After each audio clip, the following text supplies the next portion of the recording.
Unit 3 on his blindness. ये John Milton की मशहूर नज्म है।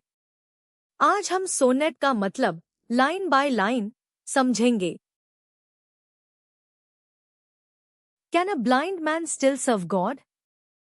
सोचो, अगर किसी शख्स की आंखों की रोशनी चली जाए, क्या वो फिर भी अपने रब की खिदमत कर सकता है? थोड़ा सोचने के लिए वक्त लो।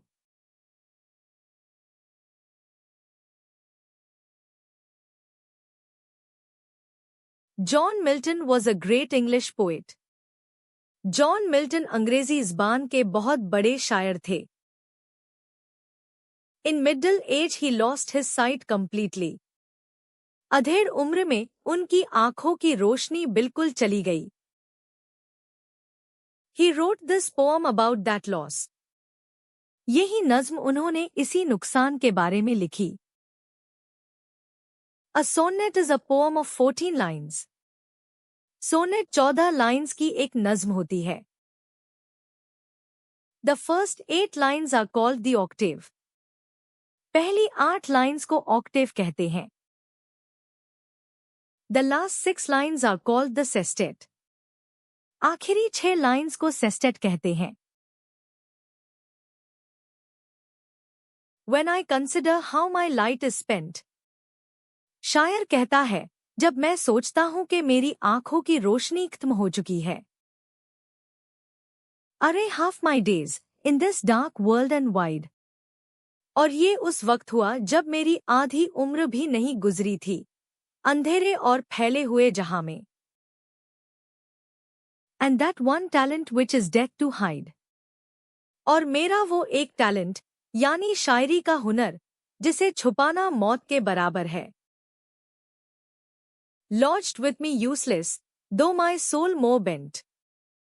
वो हुनर मेरे अंदर बेकार पड़ा है, हालांकि मेरा दिल चाहता है। To serve there with my maker and present.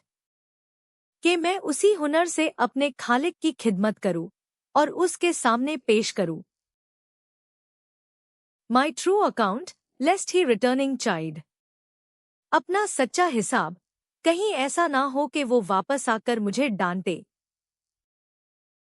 Doth God exact day labor, light denied?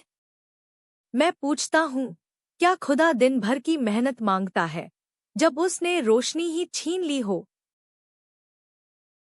I fondly ask. But patience to prevent. ये सवाल मैं नादानी में पूछता हूँ, लेकिन सब्र मुझे रोकने के लिए आ जाता है। That murmur soon replies, God doth not need. मेरे शिकवे को रोकने के लिए सब्र फौरन जवाब देता है, खुदा को कोई जरूरत नहीं। Either man's work or his own gifts, who best? ना इंसान के काम की और ना उन तोहफों की जो उसने खुद अता किए हैं। Bear his mild yoke, they serve him best. His state. जो लोग उसका नरम बोझ खुशी से उठाते हैं, वो ही उसकी सबसे अच्छी खिदमत करते हैं। उसकी शान is kingly. Thousands at his bidding speed. बादशाहों जैसी है। हजारों फरिश्ते उसके हुक्म पर दौड़ते हैं। And post all land and ocean without rest. और बिना रुके ज़मीन और समुंदर पर सफर करते रहते हैं। They also serve who only stand and wait. और वो लोग भी उसकी खिदमत ही करते हैं, जो सिर्फ सब्र के साथ खड़े इंतजार करते हैं। Where does the poem turn from complaint to comfort? बताओ, ये नज्म शिकवे से तसल्ली की तरफ किस जगह मुड़ती है? पहले खुद सोचो।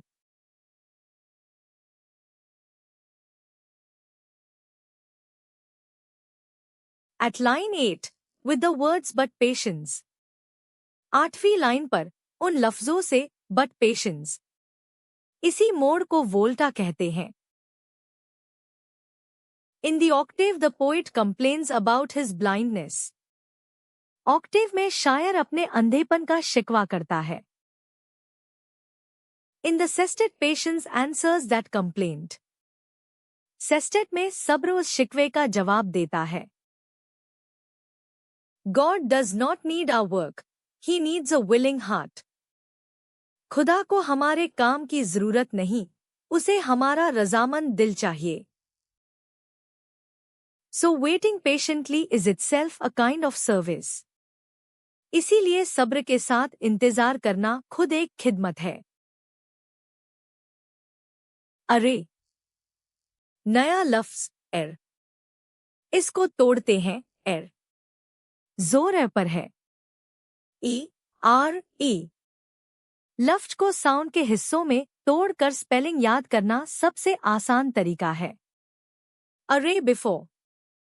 एर का मतलब है किसी चीज से पहले. ये पुरानी अंग्रेजी का लफ्ज है. अरे half my days in this dark world and wide. मेरी आधी उम्र गुजरने से भी पहले ये अंधेरा आ गया. टैलेंट. नया लफ्ज टैलेंट. इसको तोड़ते हैं तालिएंटी. जोर ताल पर है. TALENT. Talent a special gift from God. Talent का मतलब है खुदा का दिया हुआ खास हुनर. मिल्टन के लिए ये उसकी शायरी थी. And that one talent which is dead to hide. वो एक हुनर जिसे छुपा लेना मौत के बराबर है. लॉज्ड. नया लफ्ज लॉज्ड. इसको तोड़ते हैं लॉज्ड. जोर लॉज्ड पर है. LODGED. Lodged left lying and not used. Lodged का मतलब है किसी जगह पड़ा रहना, बिना इस्तेमाल के रखा रहना. लॉज्ड विथ मी यूजलेस दो माई सोल मोर बेंट. वो हुनर मेरे अंदर बेकार पड़ा है. चाइड. नया लफ्ज चाइड. इसको तोड़ते हैं चाइड. जोर चाइड पर है. CHIDE. Chide to scold in anger. Chide का मतलब है नाराज होकर डांटना. My true account lest he returning chide. कहीं ऐसा ना हो कि वापस आकर वो मुझे डांटे. डिनाइड. नया लफ्ज डिनाइड.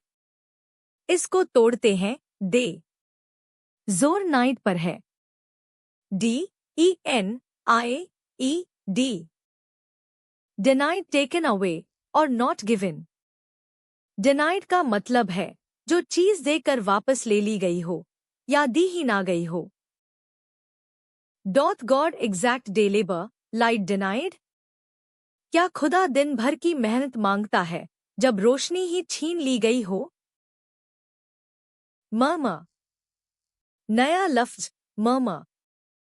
इसको तोड़ते हैं MUR. जोर MUR पर है. MUR.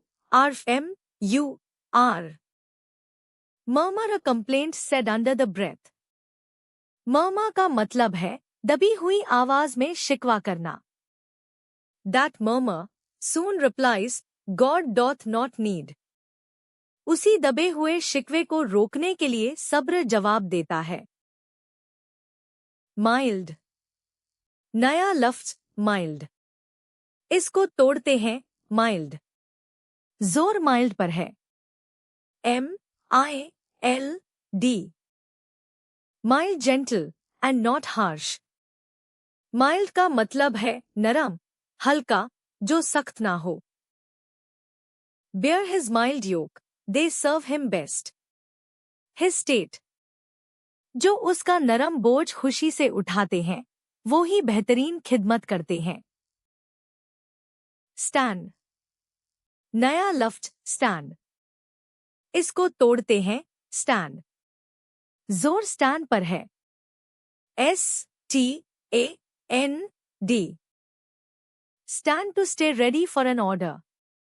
यहां स्टैंड का मतलब है तैयार खड़े रहना, हुक्म का इंतजार करना. They also serve who only stand and wait. वो लोग भी खिदमत करते हैं जो सिर्फ खड़े रहते हैं। वेट। नया लफ्ज वेट। इसको तोड़ते हैं वेट। जोर वेट पर है।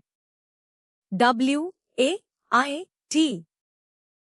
Wait to stay patient until your turn. यहाँ वेट का मतलब है सब्र के साथ अपनी बड़ी का इंतजार करना। They also serve who only stand and wait। सिर्फ इंतजार करना भी खुदा की खिदमत ही है।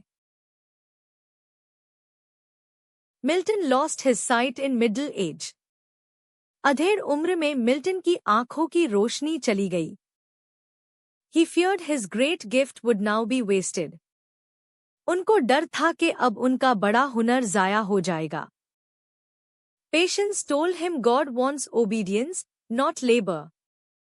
सब्र ने उनको बताया कि खुदा को फरमाबरदारी चाहिए, मेहनत नहीं। Those who stand and wait serve God as truly as those who run। जो सब्र से खड़े इंतजार करते हैं वो भी उतनी ही सच्ची खिदमत करते हैं जितनी दौड़ने वाले। They also serve who only stand and wait। यही नज़्म का असल पैगाम है, सब्र के साथ खड़े इंतजार करना भी खिदमत है।